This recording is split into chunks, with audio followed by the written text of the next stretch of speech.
नमस्कार फैज भाई, बहुत बहुत स्वागत है आपका। नमस्ते दीदी, बहुत बहुत धन्यवाद।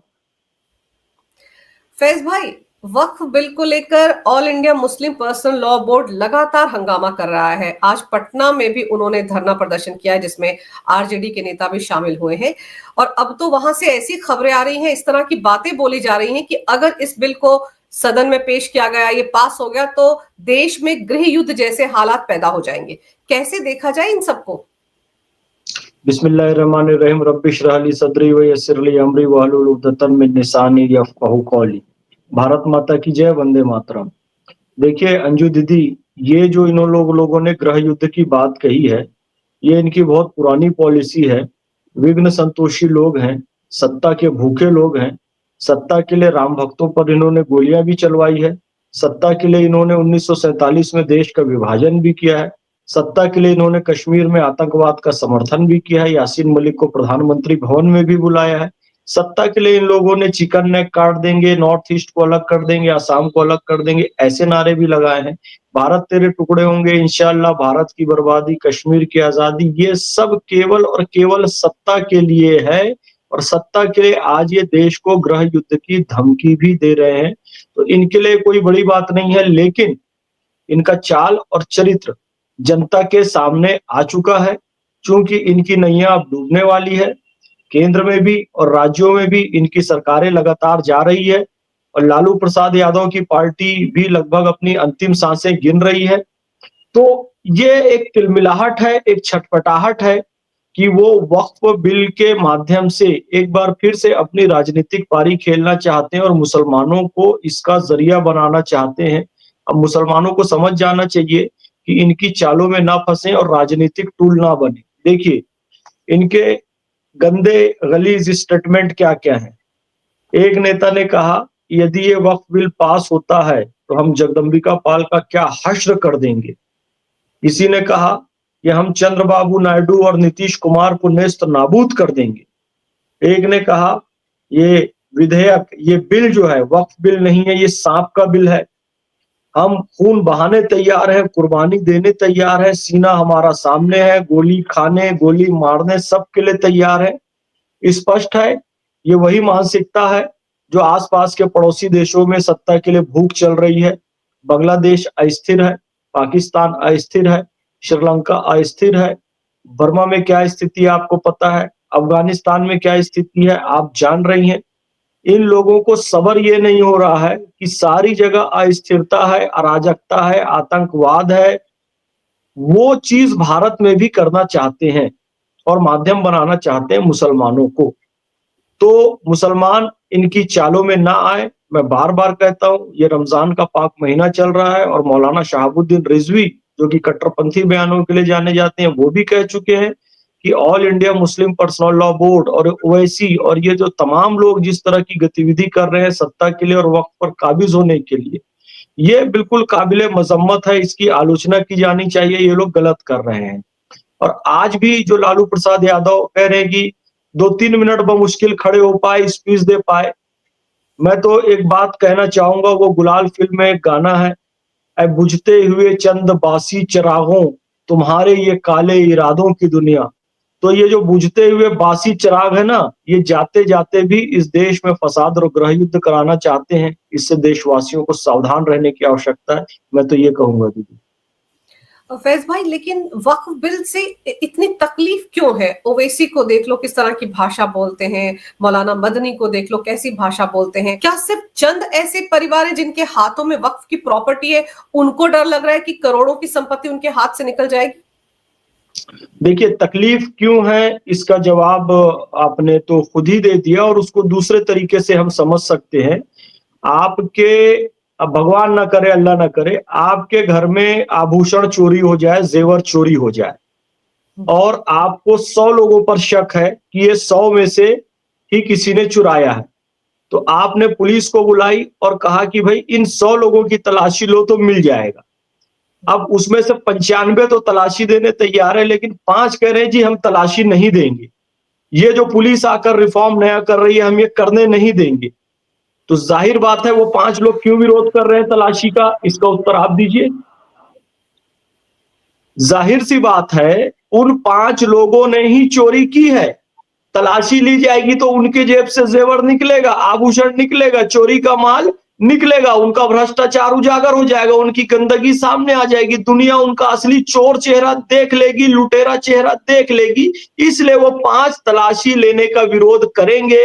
ठीक इसीलिए ये लोग वक्फ अमेंडमेंट बिल का विरोध कर रहे हैं कि भाई पुलिस है, अब डीएम है, अब आईपीएस ऑफिसर आएंगे सामने में और इनकी चलने वाली नहीं है। इन्होंने जितनी भी चोरियां की हुई हैं, वक्फ प्रॉपर्टी पर अवैध कब्जा किया हुआ है और वैध दिखाते हुए कम किराया दे रहे हैं, अपने रिश्तेदारों के नाम से उसे रजिस्ट्री करवा ली है, अपने पर्सनल मफाद के लिए वो लोग जो उपयोग कर रहे हैं, ये सारी चीजें खुलकर सामने आने वाली हैं। इसलिए ये लोग विरोध कर रहे हैं। जी, आम मुसलमान क्यों विरोध नहीं कर रहा है? आम मुसलमान विरोध इसलिए नहीं कर रहा है, उसे पता है कि अमेंडमेंट आएगा, जो चोर है वो सामने आ जाएगा। आम मुसलमान में तो चोरी की नहीं है।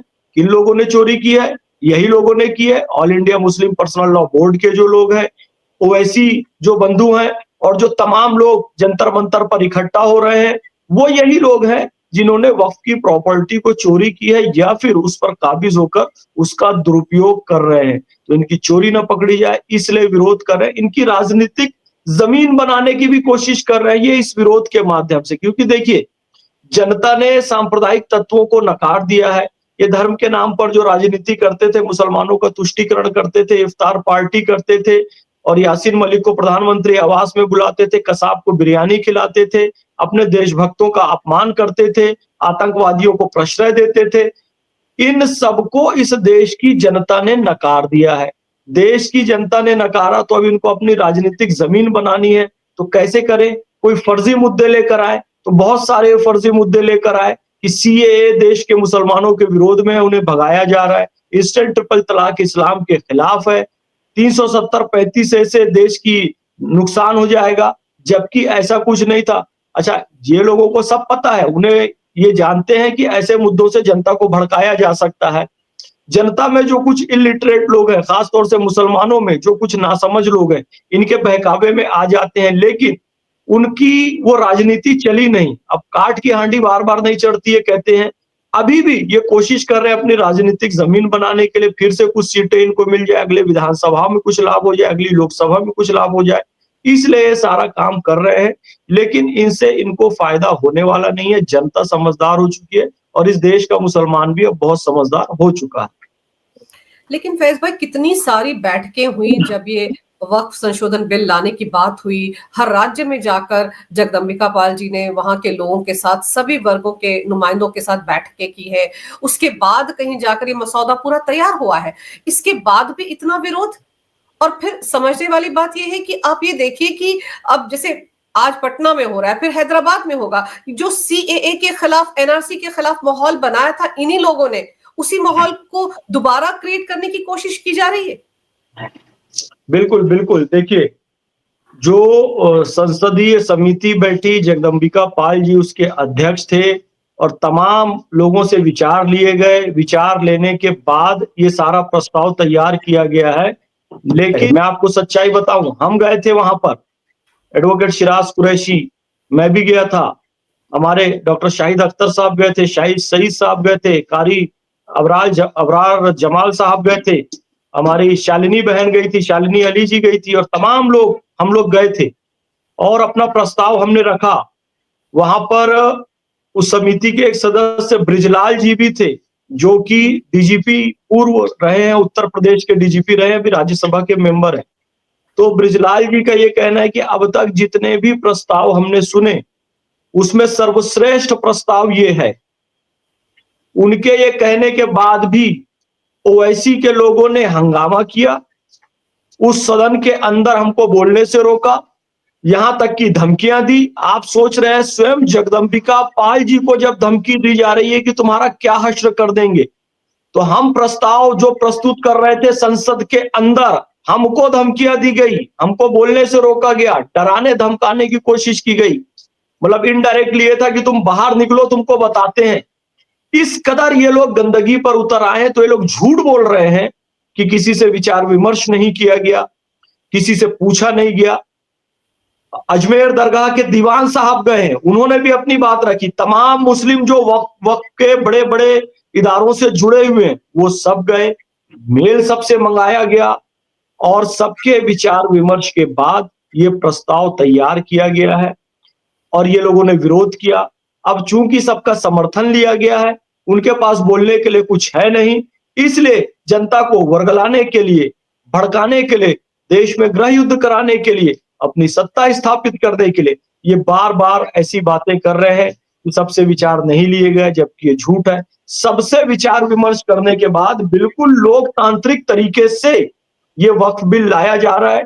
और मैंने पहले भी कहा था, हमने एक किताब लिखी इसलिए, respect to Islam and gift for Muslim, एक नई पहल वक्फ बिल 2024, 150 पेज की ये किताब है और इसमें हमने बताया है कि कैसे ये वक्फ बिल 2024 इस्लाम का सम्मान है और गिफ्ट फॉर मुस्लिम है। ये respect to Islam Waqf bill 2024 इसलिए है क्योंकि हजरत उमर ने जब पैगंबर हजरत मोहम्मद सल्लल्लाहु अलैहि वसल्लम को कहा कि मेरे पास एक भूमि है कि मैं इसका क्या करूं, इसका सदुपयोग क्या करूं, तो उन्होंने कहा था कि इसे चैरिटी पर्पस के लिए आप डोनेट कर दीजिए ताकि आने वाली कई पीढ़ियों को इसका लाभ मिलते रहे। यानी कि कोई लैंड या कोई घर या कोई मकान या कोई दुकान या कोई कुआं या कोई और ऐसा प्लेस हम जब डोनेट करते हैं और उससे लोगों की भलाई के लिए काम होता है तो इसे सदका जारिया कहते हैं। यानी एक बार डोनेशन दीजिए और उसका लाभ कई पीढ़ियों तक को मिलता रहे। यानी दान एक बार दिया लेकिन उसका लाभ कई वर्षों तक, सैकड़ों हजारों वर्षों तक मिलता रहे। तो वक्फ जो है सदका जारिया का माध्यम है। अब ये रिस्पेक्ट टू इस्लाम इसलिए है ये वाला, जो सदका जारिया के लिए लोगों ने वक्फ किया, जिसे वाकिफ कहते हैं, वो इस नियत से किया कि इसका लाभ तक कयामत लोगों को मिलता रहे। लेकिन अब लोगों को मिल तो नहीं रहा है क्योंकि बीच में ये वक्फ प्रॉपर्टी के दलाली जैसे लोग जिन्होंने इस पर कब्जा करके अपने हिसाब से उसका मनमाना रेट तय किया और अपने व्यक्तिगत फायदे के लिए इस्तेमाल करते रहे, जो कि वक्फ का और इस्लाम का अपमान था। और अब भी लाकर ये सुधार कार्य करेगा, रेगुलेट करेगा, जिससे किरण रिजिजू जी ने कहा कि मुझे बौद्ध होने के कारण इस बिल को प्रस्तुत करने से रोका जा रहा है। लेकिन आज एक बौद्ध भाई ये सुनिश्चित करता है कि अपने मुस्लिम भाई बहनों के लिए मैं लड़ाई लड़ूंगा, वक्फ बिल लेकर आऊंगा और वक्फ का एक एक पैसा मुस्लिम समाज के कल्याण के लिए खर्च होगा। इसका मतलब ये हुआ कि जब इन प्रॉपर्टीज का सही उपयोग होगा तो सही मायनों में जो मुस्लिम बच्चे हैं जिनको स्कूल कॉलेजेस की जरूरत है, जो मुस्लिम युवा हैं जिनको रोजगार की जरूरत है, जो मुस्लिम बहनें हैं जिनको रोजगार की और अच्छे रिश्तों की भी तलाश होती है, बहनों को अच्छे रिश्ते मिल जाए, जिनकी शादी नहीं हो पा रही है उनकी सही जगह पे शादी हो जाए, जिन बुजुर्गों को कोई पूछ नहीं रहा है, उनका हक नहीं मिल रहा है, उनको एक सम्मान मिल जाए, उनको एक निश्चित राशि मिल जाए, एक रहने की जगह मिल जाए। तो रियली में ये मुसलमानों के बीच एक क्रांतिकारी परिवर्तन लाने वाला है। अभी तक मुसलमानों में जो धर्म सुधार आंदोलन, जो रिफॉर्मेशन आंदोलन जिसको कहते हैं धर्म सुधार, वो अभी तक नहीं हुआ है। इसके माध्यम से मुसलमानों में एक बड़ा धर्म सुधार आंदोलन हो रहा है। तो सभी तथाकथित धर्मनिरपेक्ष दलों में खलबली मची है। यदि धर्म सुधार आंदोलन हो जाएगा, इसमें भी कोई मार्टिन लूथर किंग हो जाएगा, तो फिर इनकी राजनीतिक रोटियां सेकने इन्हें नहीं मिलेगा, इसलिए लोग विरोध कर रहे हैं। पर फैज भाई, जैसे अभी आपको याद होगा योगी आदित्यनाथ ने भी एक इंटरव्यू में कहा कि जब डिजिटलाइजेशन होगा प्रॉपर्टी का, कोई भी क्लिक मार कर देख सकता है कौन सी प्रॉपर्टी वक्फ की है। आप देखो उत्तर प्रदेश में 14,000 हेक्टेयर जमीन पर वक्फ बोर्ड दावा कर रहा था कि हमारी है, जबकि 11,000 हेक्टेयर जमीन तो सरकारी है। वहां पर तो सब कुछ डिजिटल हो गया है, सब कुछ साफ हो गया है। जो मुस्लिम जिनको की जरूरत है इस तरह की वक्फ की प्रॉपर्टी की, जिनकी वेलफेयर के लिए इसका इस्तेमाल होना चाहिए, उन्हीं को भड़काया जा रहा है कि आपके मस्जिद छीन लिए जाएंगे, कब्रगाह छीन लिए जाएंगे। देखिए, बिल्कुल ये भड़काने का काम चल रहा है। और आपने जो कहा कि यदि ये पूरा डिजिटल हो जाएगा, इसका डिजिटलाइजेशन हो जाएगा, तो बिल्कुल ये भ्रष्टाचार रहित और पारदर्शिता युक्त हो जाएगा। ये भड़काने का काम तो ये लगातार करते ही रहेंगे।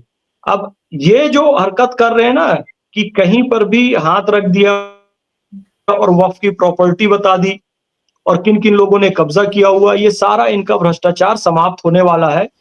मुंबई में एक केस आया एक मुंबई की प्रॉपर्टी है, वहां पर सरकारी प्रोजेक्ट चालू हो गया, बिल्डिंग बनना चालू हो गई, ये किरण रिजिजू जी ने संसद में बताया। वहां पर वक्फ वाले पहुंच गए, क्योंकि उस समय तक तो ये कानून था, अभी भी है, कि वक्फ जहां भी हाथ रख देगा जी वो उनकी हो जाएगी, जो क्लॉज 3 है 95 का उसके तहत, तो वो रुकवा दिया।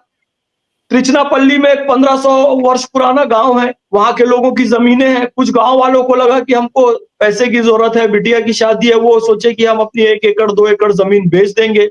जब वो अपनी कुछ एकड़ जमीन बेचने गए तो वक्फ बोर्ड आ गया और कहा कि तुम ये जमीन नहीं बेच सकते, क्योंकि ये जमीन वक्फ की है। वो जो 1500 साल पुराना गांव आबाद है, 1500 साल की उसकी हिस्ट्री है, एक परिवार के पास 1500 साल से वो लैंड है, वो उसको आज यदि बेचना चाह रहे थे तो नहीं बेच पा रहे, क्योंकि वक्फ ने दावा कर दिया और कोर्ट ने उस पर स्टे भी लगा दिया कि आपने, मतलब कितनी हास्यास्पद बात है, आप देखिए। इसी तरीके से सूरत का जो म्यूनिसिपल कॉरपोरेशन है, वो पूरी म्यूनिसिपल की बिल्डिंग वक्फ ने कह दिया जी हमारी है। इलाहाबाद का हाई कोर्ट जो है उसको, मतलब मुझे हंसी आ रही है बोलते हुए, जो अंबानी का घर है, मुकेश अंबानी जी का, जो देश के बड़े प्रख्यात उद्योगपति हैं, देश की जीडीपी में इतना योगदान देते हैं, इतने सारे लोगों को रोजगार देते हैं, लोग अपने मुकेश अंबानी जी के बारे में अपशब्द बोलते हैं, मोदी के मित्र है ये वो। तो भाई मित्र ऐसे ही होने चाहिए जो देश में इंफ्रास्ट्रक्चर खड़ा करे, रोजगार क्रिएट करे। अपने देश के उद्योगपतियों को, उद्यमियों को गाली देना बंद करो, अपशब्द कहना बंद करो, और जो लोग अपशब्द कहते हैं उनसे पूछो तूने कितने रोजगार क्रिएट किए। अंबानी ने लाखों रोजगार क्रिएट किए, उनके बारे में अपशब्द कहते हैं कि ये मोदी जी ने इनको दे दिए, ये वक्फ की प्रॉपर्टी है। लेकिन उन जाहिलों को मैं एक बात बताना चाहता हूं, मोदी जी के मित्र हैं मुकेश अंबानी, लेकिन जो एंटीलिया बना है वो जी कब बना है? 2014 के बाद बना है? नहीं, 2006 से 2010 के बीच में बना है।